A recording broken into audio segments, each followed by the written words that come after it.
Hi, this is Steve from Outdoor Gear Maniacs. Today we're going to be doing a review or a comparison between four hiking lanterns, or some people call them mini lanterns. We've got three here from Japan, one from Sweden. Some of them you'll know and maybe one or two of them you won't. We've been using all four of them all last year, so I think I've got a pretty good idea of what's going on with them all. Let's start off with a quick introduction. This is the Soto. This is called the Soto SOD 250, which is made by Soto in Japan and available in North America. This is the Primus Micron lantern, a very old company indeed. This is the EPI gas or Epigas, which is now manufactured in Japan, but used to be part of a British company actually. And we've got the Snow Peak Giga lantern, which looks sort of like the Giga. It doesn't look like it. It's sort of the same size, the same idea, going with the Giga stove, lightness and ease of use, basically. They all come in their own representative little boxes, and all of them have a carrying case when you take them on the trail. These two have a plastic case. This one has just sort of like the Primus one has just sort of a bag that you put in with a roll top, because also in case, well, maybe you'll notice that this is a steel mesh outside while these two are glass.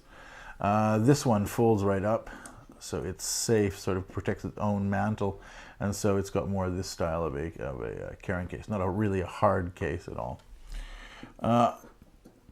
Lots of people, if they're thinking about going ultralight when they're hiking, they're not going to be taking a lantern. For myself, if I'm going alone, I don't usually take one either. But if I'm going with like 2 or 3 or 4 other people, then I will take one, because you're usually sitting around at night, maybe having a few beers and chatting or playing cards or something. And it's nice just for me just to have that ambient light, and it's certainly worth it considering that the lightest lantern here is 116 grams. And a fuel canister, let's say a 110 size fuel canister, is only another about 200 grams. So if you do have 2 people, one person takes a lantern, one person takes the fuel canister. They're small enough, and I don't think it really makes a big difference in my pack weight. Some people, might disagree with me, but I think it's worth it anyways.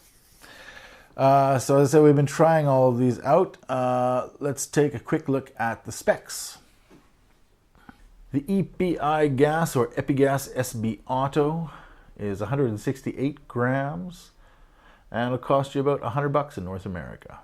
The Primus Micro is 116 grams, and it retails for about $75, but you can probably pick it up for about $50 online in North America. The Soto Platinum SOD 250 is 206 grams, and it's probably going to cost you about $120.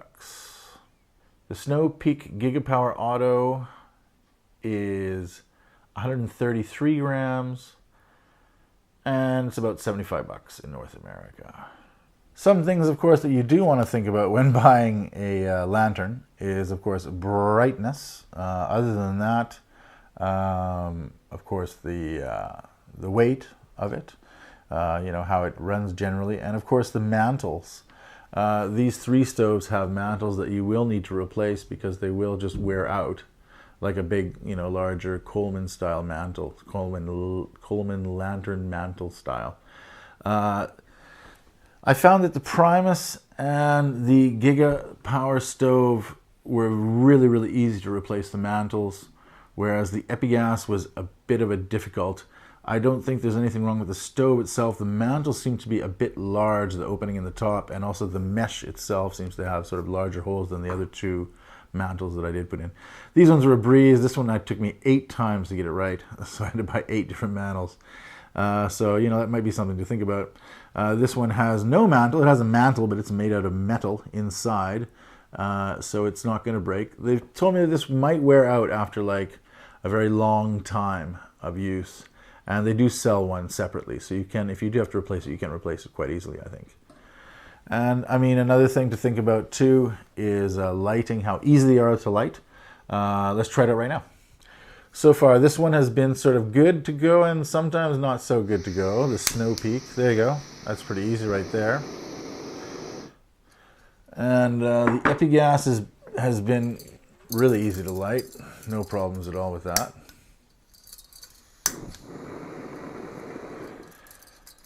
Sorry, one more thing. Back to the inside, you've got like the electric lighter thing that's going up inside the glass close to the mantle.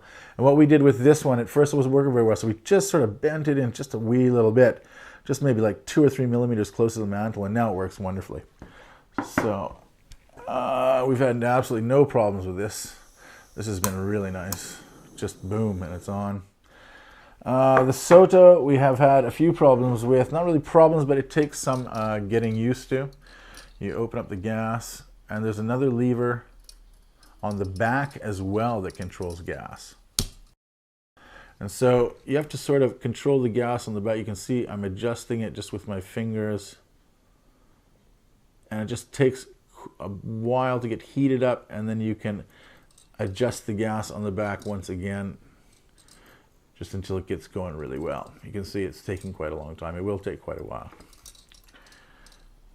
So it's got the gas adjustment here, plus the one on the back, just a very small one back here.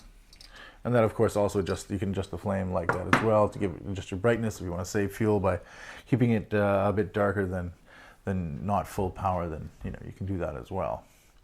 And back to brightness, we're going to give you a look at some photos here. We took some photos with the curtain in the background so you could sort of see the contrastingness of the light. We put them in black and white so you could just see the light itself and how bright it was. So the funny thing is that, in my opinion, well, first of all, these 3 lanterns here, the Primus, the Epigas, and the Snow Peak, this is rated for 80 watts of brightness, like an 80-watt bulb. This is 90 watts. This is 100 watts in this. So in this order, 1, 2, 3 for brightness. And it's really funny when by my eye anyways, they ended up being exact opposite. I think this was the brightest. This is number 2, and this is number 3. This one is not as bright because it's very directional. But if you have it in a corner in a room, or let's say even, I don't know, even if you're sitting outside at the end of a table, this one has been rated at 120 lux. And I understand that lux is a measurement of light, but I don't really have anything to compare it to because all of the other lanterns are by watts. So I've looked online trying to find some sort of comparison how many watts is in a lux, and I just couldn't figure it out. So I don't know, maybe someone out there can tell me. But it is a bit darker even when it's on full high pressure than the other 3. Anyways, you can also just please check out the photos and choose for yourself. Here's the Soto SOD 250, the front view, and with it directionally pointed towards the curtain. Here is the Epigas SB Auto, the Primus Micro,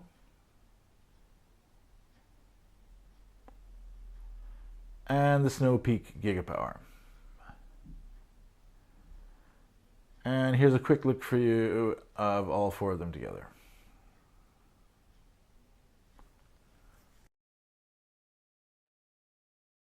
Let's take a look now at the Runtimes, okay? So we had the 4 lanterns set up in a room. It was about 20 degrees Celsius. Ambient temperature.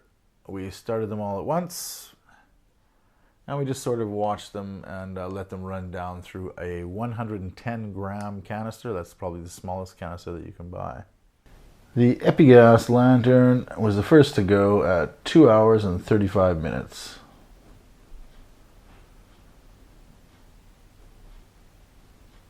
The second to conk out was the Snow Peak Giga at 2 hours and 50 minutes. The Primus Micro was only 10 minutes behind the Giga at 3 hours and a minute. And finally, the Soto SOD 250 was finally finished the gas at 3 hours and 25 minutes.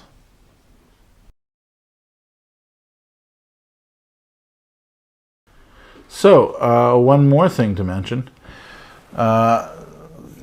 The Primus that we're using, the micro lantern, the Primus Micro, is using a mesh, and these are using glass.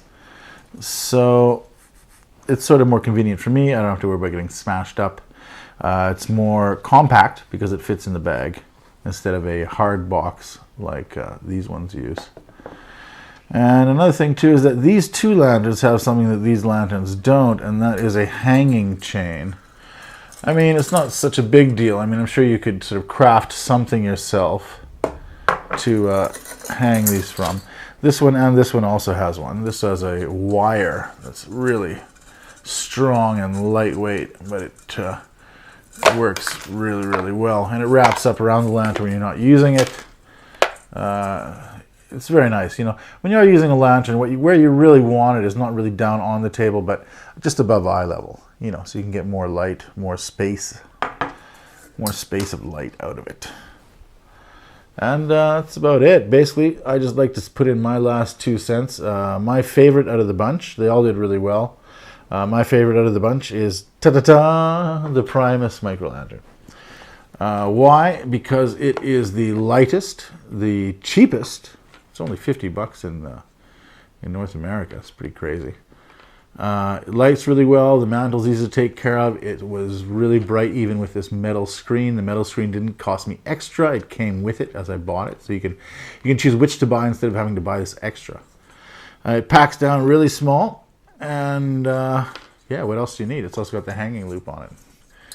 And it's sort of the one that we've all been the most surprised with and the happiest with as well. But who knows? Maybe you want something that you don't have to change the mantle with, or something that you want something that's going to be a bit brighter, you know, or something like that. Please check out our written reviews. We're going to have some coming up soon on our homepage, outdoorgearmaniacs.com. Give us a look.